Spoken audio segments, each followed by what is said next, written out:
na mweni bana bo yo ye ayo ye embolo kwama.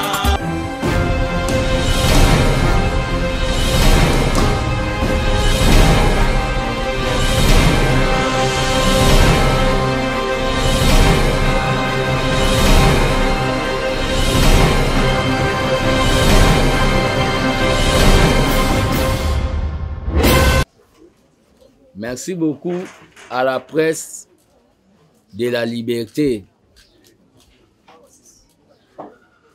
Aujourd'hui, je vais communiquer à ma qualité de DG. Dans ma qualité de DG de la Raskin, c'est-à-dire la régie d'assainissement de Kinshasa.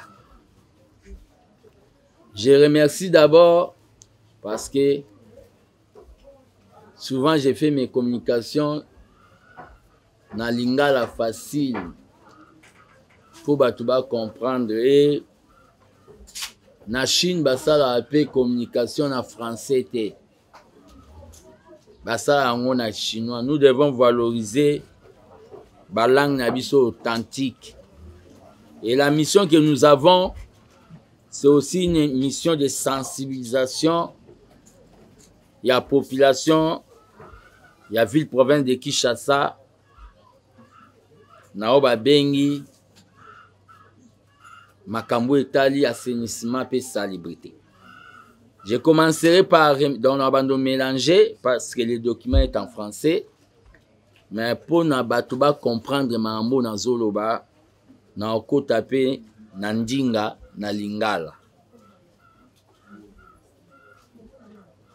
Je remercie l'Éternel Dieu o apesaka pe asalaka na ngonga na ye. Personne ne l'impose le temps de faire quelque chose. Asalaka na ngonga na ye. Je remercie le président de la République Félix Tshisekedi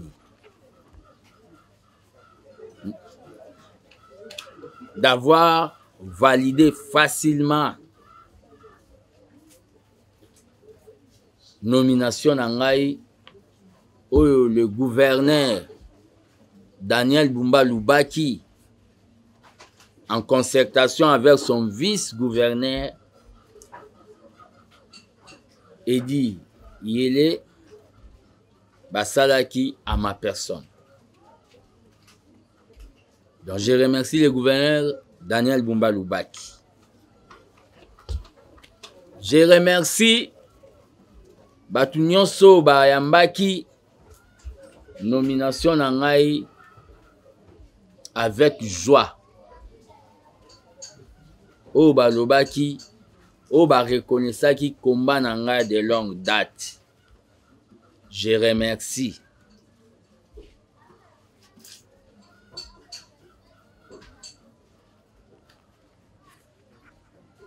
Nazo senga pe na batu oyo bamona ike je n'avais pas de qualité ya kozala nommé soki baza na savoir-faire soki baza na ba connaissance naza disposé ya koyoka bango poto salo ba bengi mission ba pesi biso.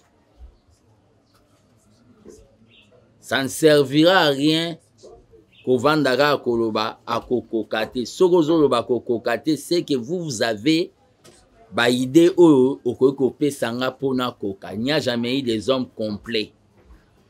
Donc je suis disposé Yako Kuyamba Bande Kwa Nyoso, même na téléphone, même au Baza Musika, pour Bape Sanga Makanisi. Musapi moko sokola elongité. Donc je suis disposé, c'est ça le patriotisme. Raskin, aujourd'hui je parlerai beaucoup plus de l'assainissement, de la mission que mon chef Daniel Bumba m'a donnée. Raskin, c'est la régie d'assainissement de Kinshasa. Ils en ont 5 missions. Mission Libolso et Raskin, ils ont la propriété publique. Peto.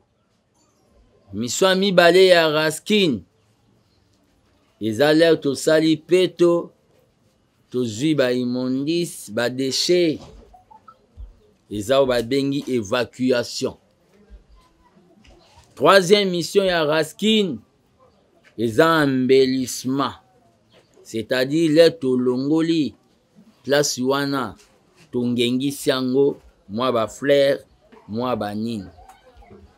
Quatrième mission ya Raskin, ils ont régulation, c'est-à-dire qu'on contrôler batu nyonso oyo basala misala ya bopeto ya assainissement. Puis 5e mission ya Raskin, ils ont lutte antivectorielle. Bomonaka na basera mobutu ba epompa, c'est-à-dire lutte antivectorielle. Bapesi biso musalo ezali munene. Mais rien n'est impossible à celui qui a le courage. Rien n'est impossible.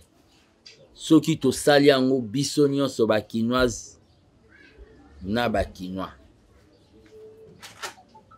D'abord, Moussa les Amounen. Nazo banda par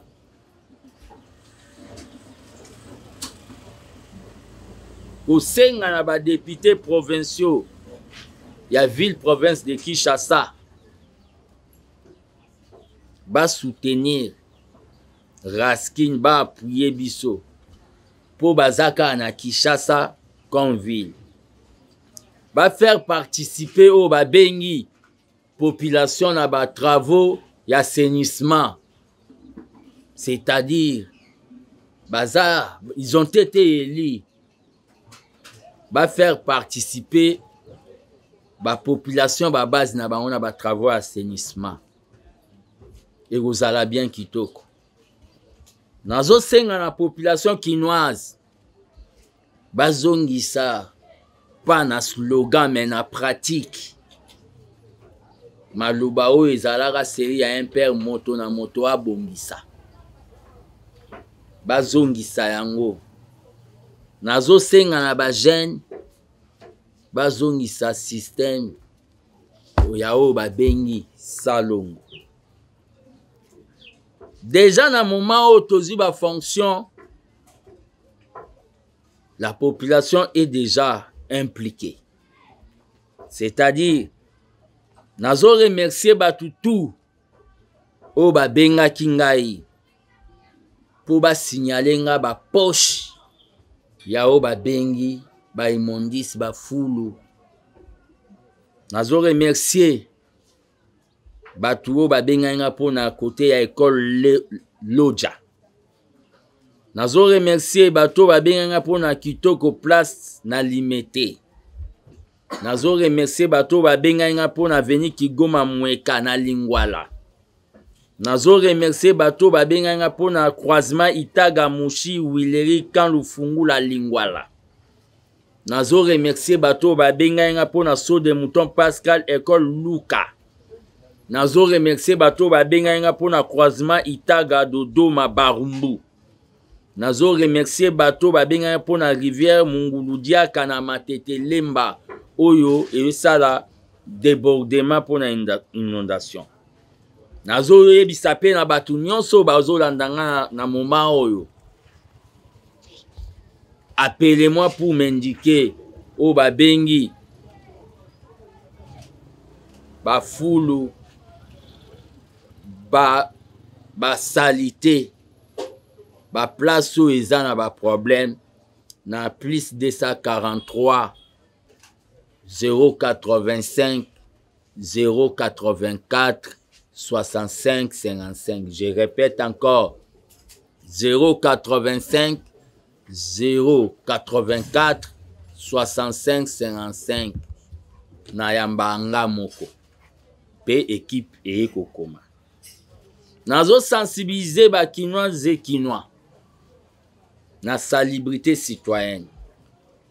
C'est-à-dire kotika kobwaka o ba bengi ba déchets neti plastique kobwaka ngo na ba milieu public pe olobi ke eza balabala l'État. Non. Tous à un peu disciplinés. Nazo sensibiliser bango na protection de l'environnement. Avec Daniel Bumba Lubaki, dans les jours, dans un avenir proche, beaucoup de monde a bengi impression. Il y a des poubelles en sachet. Oye kozala, il y a 3 couleurs. Il y a 3 couleurs wana. Eza ya ba fufu, eza ya o ba bengi ba plastique, eza ya o ba bengi ba milangi ba métal.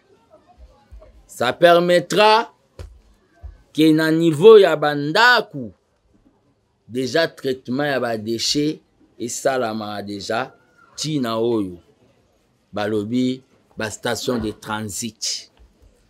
Ba station de transit eza bisika o banda kotika ba fulu.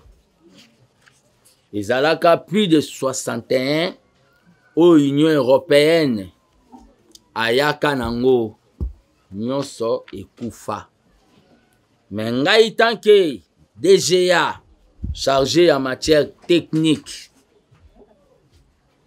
je compte na confiance oyo le gouverneur Daniel Bumba Pesingai qu'il mettra les moyens pour que je puisse réaliser mission au peuple azozélanangai. Je vais proposer ma station de transit souterrain. Neti badal. Na mona kiango na Suisse. Na ba vidéo malgré na on a bima na kenda Europe te. C'est-à-dire la station de transit souterrain. Pourquoi souterrain? Na kota la station de transit au Union Européenne et Salaka. Et Salaka ciel ouvert, ça pollue l'environnement. C'est pour cela quand il y a eu babengi problématique, il y a évacuation. Leur problème évacuation ezalaki lisusu te solo ebetaki bato ya pembeni ya ba station de transit. Station de transit eza bisika oyo bato apusu bayaka batiki matiti po bazwa bamemango na place oyo esengeli ya transformation. Mais salami ke ba station de transit ana tellement ezalaki ya polele epesaki solo, epesaki maladi, epesaki banzinzi. Moi, tant que DGA, il y a régie numéro 1 assainissement à ville, je suis en train de proposer une station de transit souterrain. Nazo lancé appel. Naoba Bengi. Nazo lancé appel.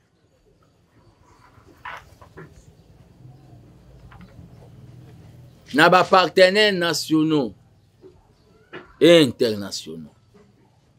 Pourquoi nationaux? Il y a des Congolais au Bazana Bangin. Par rapport na baimondis au Tozanango, production ya baimondis na ville na biso ya Kinshasa. Ça, les documents. Kinshasa produit beaucoup des immondices. Mais na Bangin au Tozanango na niveau ya hôtel de ville. En attendant Oyo, le gouverneur Daniel Bumba assis à commander. Nazo lancé appel. Na ba Congolais au bazar na Bangin. Bozali na yango. Pe nazo senga na ba Congolais. Tosuka kaka te na osombaka ba 207. Tosuka kaka na yango te. Na osenga na ba Congolais ba na Bangin bakoka kobenga nga pe tokutana dans le but totia oyo babengi Arsenal, une machine d'offensive contre les immondices. Mais nasengi na bango bongo pe nayebisi na ba partenaires internationaux oyo bayaka lobi po ba investir na makambo etali assainissement oyo bazwaka déception. Nazo assuré bango que avec Daniel Bumba Lubaki, ils ne seront pas dessus. C'est-à-dire, venez avec vos projets réels. Potoyeba, ndeni nto sola, po elanga ya ba imondis, na Kinshasa, eza monene. Donc, on ne peut pas monopoliser ça, kaka biso moko na niveau ya hôtel de ville. Nazo senga na bango, lobi ozwaki déception, mais maintenant il est un combattant, un Tshisekediste, des fondamentaux de Tien Tshisekedi, na ba fonction, vous ne serez pas dessus. Nazo ya lisusu koyebisa na population. Baye Baki, la ville de Kinshasa, ndenge zawana ba desho elongwaka eza nango kaka 25% nde balongolaka. 75% ya ba déchets etikalaka à cause ya o babengi manque ya bangin, à cause pe ya o babengi absence de volonté politique. Parce que dans Maramoutou, c'est la volonté politique. Nous avons commencé à descendre. On n'a pas eu au Babengi les frais d'installation. Parce qu'on ne pouvait pas aussi donner les frais d'installation au moment où on a notre salaire qui remise et représenté. Mais dans les soucis patriotiques, nous avons fait au Babengi la descente na Makala, na quartier des bonhommes. Et nous allons continuer dans d'autres communes. Dans le moment où Tozoloba, nous lançons l'appel na batu nyonso au bazana domaine de l'assainissement. Notre objectif est d'assainir la vie de Kinshasa, de lutter contre l'insalubrité, de créer des emplois indirects, directs en faveur des Kinois. Comment on peut créer les emplois en faveur des Kinois? Les lobiso tout au lula kalwalaba pour bazana mine. Mais biso pe ba foule na biso eza richesse. Eza richesse na ndenge nini? Ce qui te mettre en place au balobi ba usine ya transformation ya ba déchets ya solo ya kobu bate. Ce qui te tie yango to sala ba pavé écologique na ba déchets plastiques. To sala ba bengi carburant na ba déchets plastiques. To sala o ba bengi ba fumier pona bilanga ya ba mama maraîchère na ba déchets plastique. Donc Kinshasa pe ekoma na richesse nango moko oyo uti na ebele ya bafu. Babenga yango économie circulaire. C'est pour cela nous allons créer des emplois pour na ba Kinoises et des Kinois.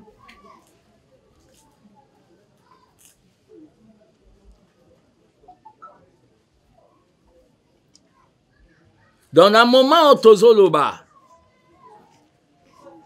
nous avons besoin de moyens matériels.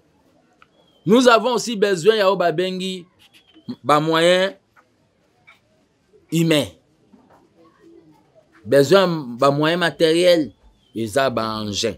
C'est pour cela que je vais demander à son Excellence, Monsieur le gouverneur de la ville. Je commence par à son Excellence, Monsieur le Président de la République, Félix Tshisekedi, et à son excellence, monsieur le gouverneur de la ville, Daniel Bumba,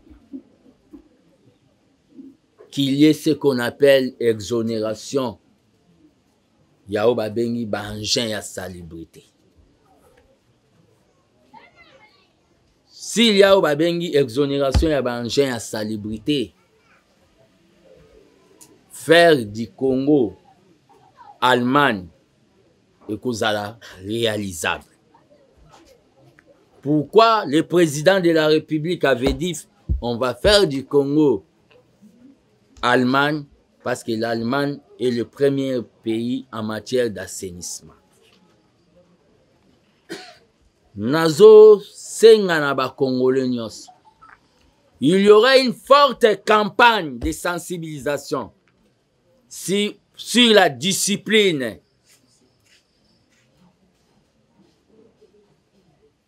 Kokoki ko bwaka oyo balobi ba déchet kilikilité.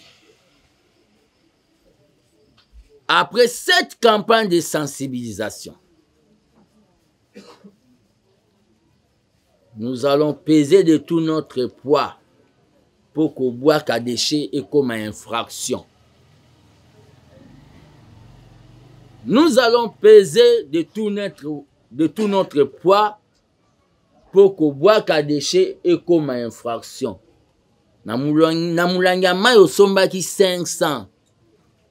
Okoki komema mpe na ndako no ekomi 1 kilo.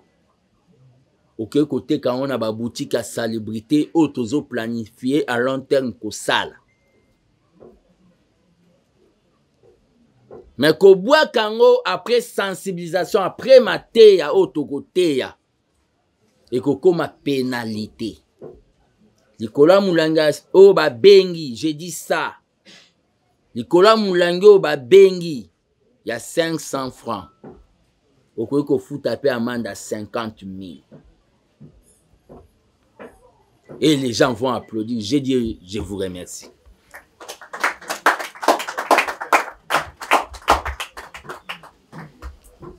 Il y a-t-il des questions? S'il vous plaît, revenez s'il vous plaît. Je voulais vous assurer qu'aujourd'hui, Raskin est une équipe moko fort.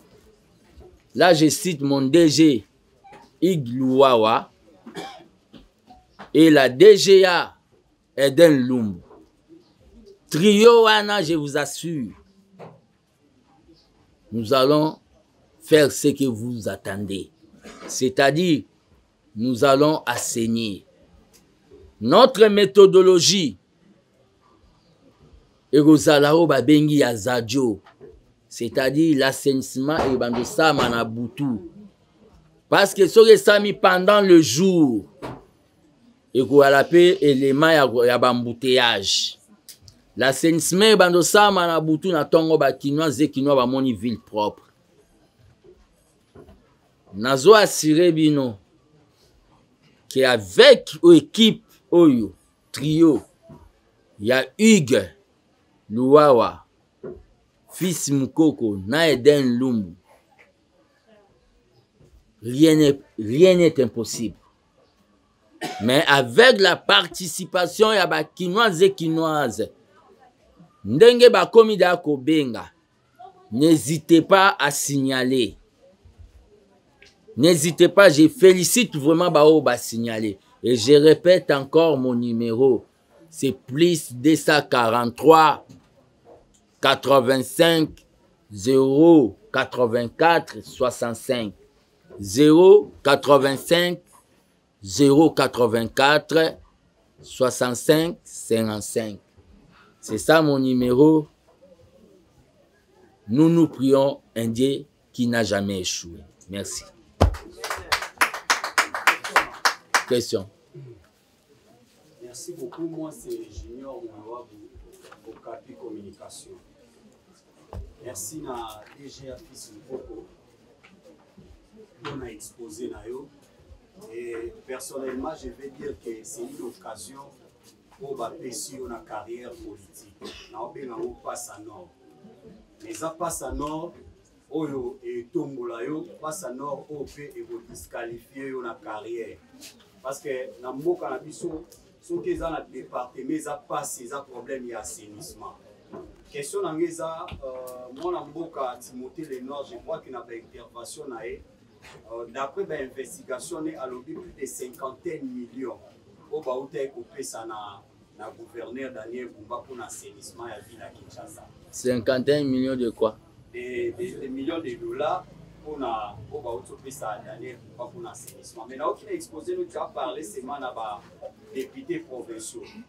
Now, tout na mécanicien nous avons pour na bourgmestre na biso ya ville province à Kinshasa. Parce que Toyo Kaka, que va beaucoup mettre chaque année, va monter pour l'assainissement. Mais on a comme l'impression que va beaucoup mettre vraiment démissionnaire. Est-ce que Mbane Kozalate dans l'hôtel de ville pour la beaucoup mettre na biso? Parce que tu peux travailler aujourd'hui, mais si tu n'as pas l'appui, il y a beaucoup mettre et ça le mois passe. Tout le monde a encore bâti avec château, tout le monde a moins de pouces sur la carte à commune. Mais apparemment, c'est comme si beaucoup de c'est ça la raté. Nous avons beaucoup de c'est autre. Synthétisez s'il vous plaît. Je risque de. Mais les autres là, ça la raté. Mécanicien, nous avons beaucoup de. D'abord, merci pour la question. Je félicite déjà le bourgmestre de la commune, de la première commune de Kinshasa, le bourgmestre de la commune de Kinshasa. Bourgmestre de la commune de Kinshasa, au Abengaenga, pour me féliciter. Mais aux autres bourgmestres, nous allons faire un travail, Yako Luka Bango, pour qu'on travaille ensemble.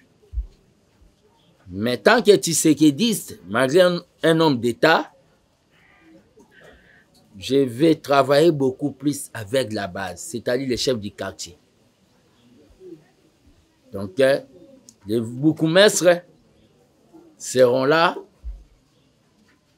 pour superviser au Babengi politique, la nouvelle politique, il y a Raskin en matière d'assainissement. En rapport avec ce que vous avez dit, je ne sais pas là où les messieurs que vous avez cités a eu des données. Mais je vous assure que le gouverneur Daniel Bumba va mettre les moyens. L'hasard dans la vie n'existe pas. Il est de mon parti politique, il sait pourquoi il m'a nommé. Quelque chose peut assurer les Kinois et Kinois et Zanini. Je suis le meilleur mobilisateur que l'IDPS n'a jamais eu, même dans le passé, même dans les temps actuels. Je suis le meilleur. Et l'assainissement, c'est la mobilisation.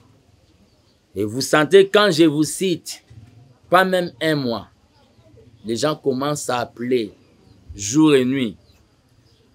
C'est que nous allons réussir avec au Babengi la participation de la population quinoise et quinoise. C'est pour cela que nous allons continuer à multiplier des communications dans la plateforme Nyonso. Puis nous allons faire au Babengi une communication de proximité. C'est-à-dire, dans les jours où Ezoya, sur boulevard Lumumba, des robots, il y a Sendwe, jusqu'à l'aéroport. Batouba Zonga 2 mètres en arrière. Au Tekana boulevard, au Tchébilo qu'on a vraiment un trottoir. So pine moko ya voiture mo et les canaux de contrôle technique et longo et betcho na tolo au Koufa. Nous allons prendre des mesures impopulaires. Les gens vont critiquer, mais après les gens vont applaudir. C'est-à-dire les gens pour faire reculer bango avec Oba Bengi, la police 2 mètres en arrière. Et pour faire bien les boulots, nous proposons, parce qu'il doit y avoir des sanctions, nous proposons au gouverneur de la ville, à la création de une police écologique. C'est-à-dire la police oyo à cause de matière d'assainissement, même si tu la police nationale, mais ils doivent être formés dans la matière domaine d'assainissement pour aider bisio mais étape à la sanction. Il y aura des sanctions pour sauver notre nature. Merci. Qui avait demandé le premier? Je prends des personnes et je termine. Merci. Merci beaucoup. Armand Moulay, expression de la 6 télévision. Moi, je suis félicitations d'abord dans la nomination de DG Raski. Merci. Le monde est organisé pour les personnes comme moi de l'ordre. Nous avons l'initiative de DGA, la Raski. Bien, aussi en collaboration avec le chef Nayo, pour la DG, la Raski, pour qui est organisé pour les personnes comme moi de l'ordre. On a qui soit libre. Nous balé, fils Moukoko, nous sommes DGA, la Raski. L'initiative nous sommes aux Ouana. Au Sala Yango, nous l'avons gagné. Vous avez député provincial, pour l'initiative nationale provinciale, ou bien vous avez gagné parce que nous avons encore abonné pour ça, parce que c'est la police, il y a plusieurs problèmes au salaire, au salaire, moi, détail, pour ça va préciser. Nous sommes en harmonie na DGA Iglouawa et on avait fait une descente na Obabengi Matanga ya Jean Moko. Il y a Raskin, on était à 3 toujours. Nous avons un trio. Il y a Iglouawa, fils Moukoko, Eden Loum. Nous sommes en harmonie. Il a été informé Naoba Bengi, communication. Ça, c'est le premier point. Makambu, on ne peut pas nommer quelqu'un sans qu'il puisse avoir une certaine vision. On doit avoir la vision d'abord. Hein? On doit avoir la vision pour rassurer aussi aux Kinois et Kinoises que Makambo Salama. Nous, les députés provinciaux, baza ya bisoti. Tozalaka na besoin na bango soki mibeko esengi ke likambo tolingi tosala esengaka bango. Tozalaka na besoin na bango. Mais la proposition, l'exécutant, c'est Daniel Bumba Lubaki. C'est lui qui m'a nommé. Il ne m'a pas nommé là-bas pour que je puisse échouer. Je vous ai dit qu'il va mettre les moyens par rapport, vous comprenez, par rapport à Moussalo à Pessinga. Déjà, la place où on a l'obineti école Lodja. Kitoko complexe limité, avenue Kigo Mamweka, croisement Itaga Mouchi Wileri, Kanlu Fungula, Lingwala, Saut des Moutons Pascal, école Luka Kimbanseke, croisement Itaga Dodo Mabarumbu, rivière Mungulu Diaka. Biloko ana population mto pesa. Po to ana satellite ou ko détecter ba immondiste, to ana ngote.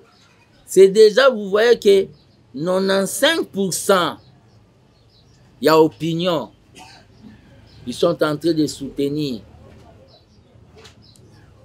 le travail qu'on va faire. C'est 95%. Mais les 5% où ils ont douté, ceux qui sont patriotes, ceux qui bien. Ceux qui vraiment sont patriotes, ils savoir faire na bango ya ba savant wana bazanango tobo yangote pour l'intérêt de la nation. Merci. J'avais dit 3 personnes. Serge Mabobo, Safosi Télévision. Merci pour l'opportunité au DGA Fils Moukoko et puis la civilité par rapport à la promotion. Merci. On était d'accord de ça. On a vu que l'île Zaki Moulaï, enfin, quand même, élévation. Nazana préoccupation est belle, mais pour l'instant, Nazo fait sa préoccupation Moko. Le lot Fils Moukoko DGA Naraski. On a assainissement à Ville à Kinshasa. Or, Ville à Kinshasa, c'est aussi une province. ville à Kinshasa est subdivisée dans deux grandes parties. Nous avons la partie où il y a plus du centre-ville, nous avons la partie où il y a la zone rurale. Et la province à Kinshasa a 4 districts. Alors, c'est que observer consommation, il y a immondice dans la zone rurale, dans le centre-ville et dans le côté. Alors, par rapport au programme, il y a DGA. Secteur Nini a planifié pour attaquer parce que je ne pense pas que pour attaquer les 4 districts, il y a province ville à Kinshasa, pour attaquer Malamoko dans la zone rurale. La zone rurale, il y a Maluku, côté de la Zambie. Consommation de l'immondice. Alors, par rapport, il y a programme, il y a DGA, cible primé, il y a secteur Nito Milieni, district Nini, zone rurale, centre-ville, topé, nous soit à la fois. Merci. On va déterminer où va une zone pilote, mais et vous allez mingi centre-ville. Je crois bien district il y a Lukunga.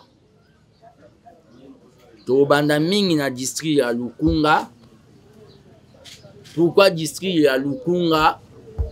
Parce que dans le district ya Lukunga, il y a des industries là-bas. Je ne sais pas si vous avez Kanga. Dans le district ya Lukunga, il y a des industries là-bas.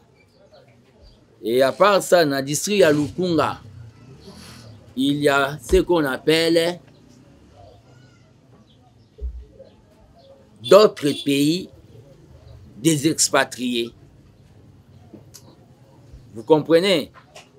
Et deuxième lieu, tout ça là par rapport à la mission et à la régie au Babengi, les devants de la parcelle. C'est-à-dire,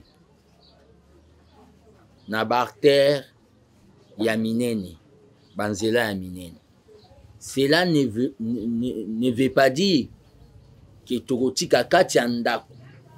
C'est pour cela que vous avez entendu dans le lobby, nous allons travailler avec le bourgmestre Katiandako, avec le chef du quartier Katiandako.